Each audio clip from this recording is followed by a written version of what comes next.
And next we have Tony Kearns, who is the Deputy General Secretary of the Communication Workers Union.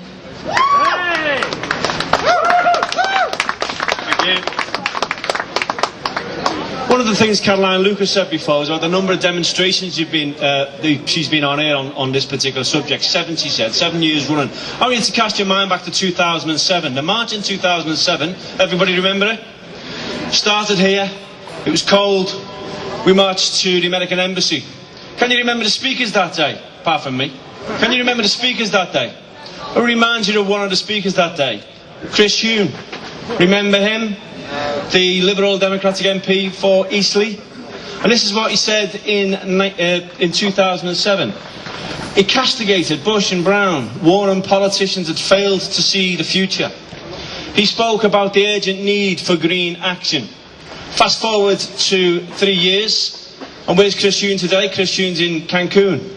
This is what he said before he went to Cancun. No one expects a binding agreement to be struck at Cancun. What happened in those 3 years, Chris? What happened in those 3 years? For those who say power doesn't corrupt, there's your answer. And he says we have to be realistic. Well, here's what's really happening, Chris, with regards to climate change.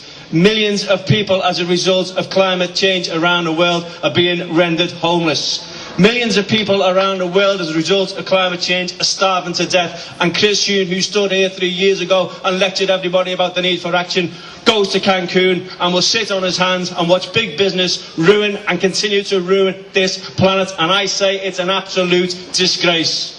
Hey. Caroline Lucas made the point earlier about David Cameron not going to Cancun, which is another disgrace. The reason he went to Zurich, of course, was because he could suck up to big business that is in the form of FIFA, and he's not going to be able to suck up to big business in Cancun. But there is a movement taking place. You had the call there about the students who are going to be on the streets on Thursday.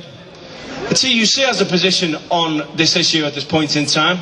I know that because I was privileged to move at the TUC General Conference this year the issue of 1 million climate jobs, now the official policy of the TUC. And I think the time is right for all of us now, trade unionists, environmentalists, and all those activists who are on the streets opposing the rubbish that gets spewed out from that building over there. That, unlike Caroline Lucas, who said she doesn't want to keep coming on demonstrations, well, coming on demonstrations and civil unrest and disobedience is what's going to be needed to make those people realise that this is our planet and we want to change it for the future and for the good. Then that's what we're going to do. The TUC has signed up to 1 million climate jobs. These pamphlets which outline what can be done in dealing with this recession, in building jobs within the climate movement and the green movement that helps with this massive unemployment that we know this government is going to inflict upon this country, that we all need to join together now. All these groups need to come together and say to the government and say to big business, enough is enough, and we intend to fight you until we are victorious. Thank you.